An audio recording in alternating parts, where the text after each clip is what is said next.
अधेड़ उम्र में सास की शादी। रेशमा आज बहुत खुश होती है। आज उसकी शादी को पूरे 10 साल हो जाते हैं।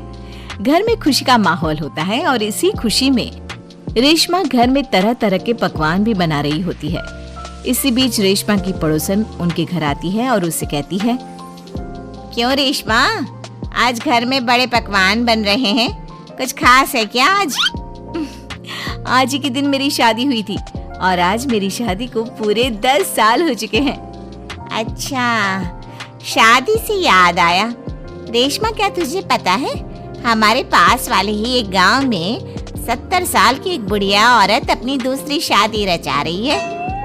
क्या 70 साल की बुढ़िया औरत की दूसरी शादी? अरे जिस उम्र में लोग पूजा पाठ करते हैं वो बूढ़ी औरत रंगरलियां मना रही है। इतना ही नहीं, सुनने में तो ये भी आ रहा है कि उस बूढ़ी औरत के 2 बेटे, बहू और 4 पोते पोतियां भी हैं। तौबा तौबा, सच में जमाना बहुत खराब आ चुका है। कोई शर्म लिहाज नाम की चीज तो बची ही नहीं इस दुनिया में। हमारे परिवार के तो ऐसे संस्कार नहीं है। रेशमा, जमाना बहुत आगे निकल गया है। आजकल क्या बच्चे और क्या बूढ़े, सभी पर एक जैसी जवानी छा रही है। हमारे लिए तो ऐसा सोचना भी पाप है। वैसे कब है उस बूढ़ी औरत की शादी? आपको कोई जानकारी है क्या? मुझे क्या, पूरे गांव वालों को पता है इस शादी के बारे में। कल ही तो है। अरे वाह, कल तो योगेश के पापा भी छुट्टी पर हैं। एक काम करते हैं, हम भी चलते हैं इस बूढ़ी औरत की शादी में। आखिर देखे तो सही कि कौन है वो बेशर्म बुढ़िया औरत जो पोता पोती खिलाने की उम्र में प्यार के फूल खिला रही है। पड़ोसन वहां से चली जाती है, जिसके बाद रेशमा सोच में पड़ जाती है। शाम को जब रेशमा का पति अमित घर आता है तो वो रेशमा को हैरान परेशान देखकर पूछता है, क्या हुआ रेशमा, आज बहुत परेशान सी लग रही हो? कुछ खास नहीं, एक बुढ़िया औरत के बारे में सोच रही थी। कौन सी बुढ़िया औरत? रेशमा अमित की ओर देखती है और उसे बताते हुए कहती है, हमारे पास वाले गांव में ही एक बूढ़ी औरत है जो अपनी उम्र के आखिरी पड़ाव में अब लव अफेयर कर रही है और कल उसकी शादी भी है। ताज्जुब की बात तो ये है कि उसके 2 बहू बेटे और 4 पोते पोतियां भी हैं। फिर भी किसी ने उसे नहीं रोका। अरे इतना भरा पूरा परिवार होने के बाद वो अपना दूसरा घर क्यों बसाना चाह रही है? पता नहीं जी, मैं सोच रही थी कल आपकी भी छुट्टी है तो क्यों ना हम भी शादी देखने चले। सुनने में आ रहा है कि कल पूरा गांव जा रहा है उसकी शादी देखने के लिए। रेशमा की बातें सुनकर अमित भी दूसरे दिन उसके साथ चलने के लिए हामी भर देता है।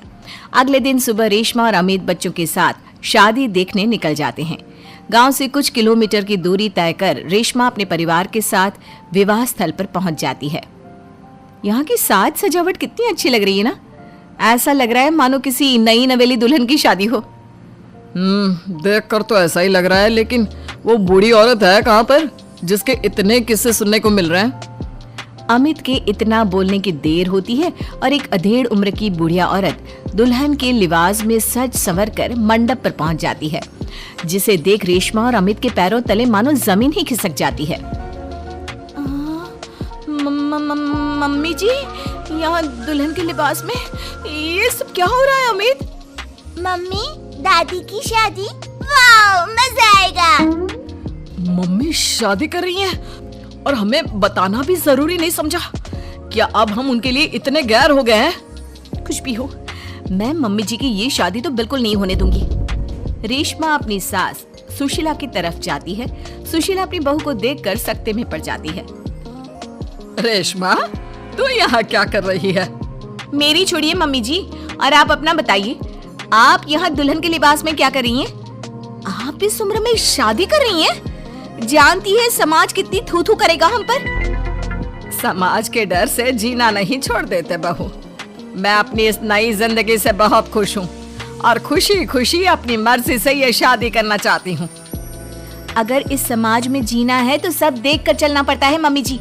आप तो यहाँ शादी कर लोगी, लेकिन कभी सोचा फिर हम सबका जीना कितना मुश्किल हो जाएगा? मैं आपकी शादी बिल्कुल नहीं होने दूंगी। सुशीला अपने बेटे के पास जाती है और उसे समझाने की कोशिश करती है।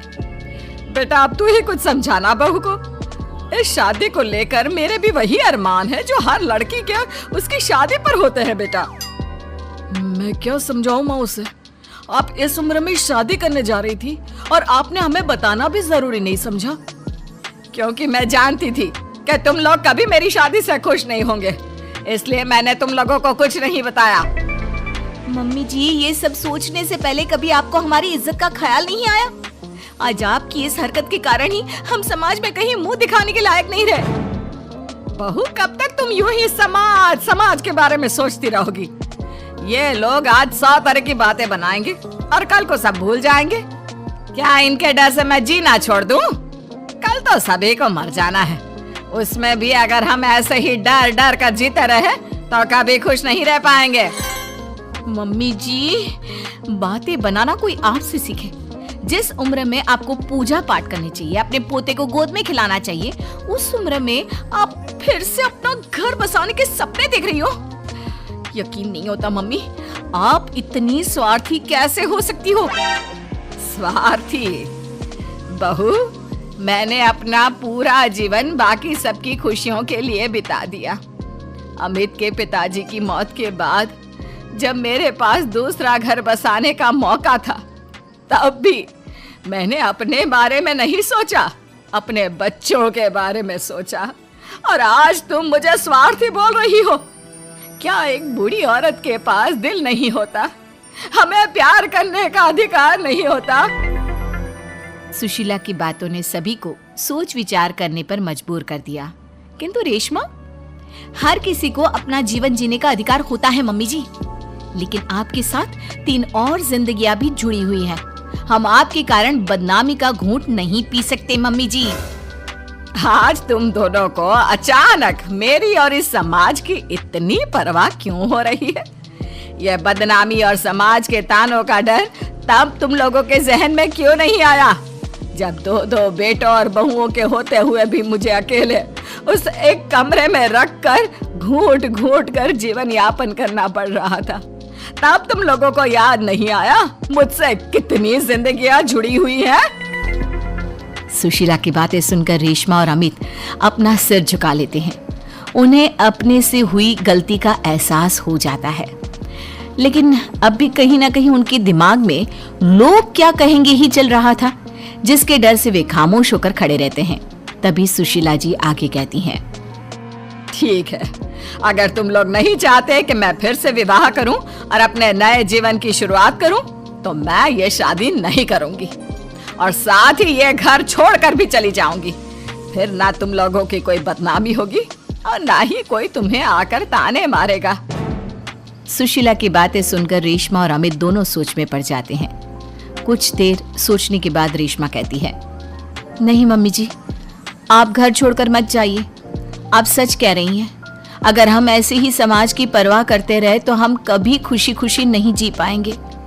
हाँ माँ, और आज बचपन से तेरे हर निवाले और प्यार का कर्ज मैं चुकाऊंगा। आज यहाँ से मेरी माँ की डोली उठेगी। बजाओ शहनाई, आज मेरी माँ की शादी है। फिर क्या, अपने बहू बेटों की रजामंदी के साथ सुशीला खुशी खुशी 7 फेरे लेकर नई नवेली दुल्हन बन जाती है और सब शादी की खुशियों में मगन हो जाते हैं।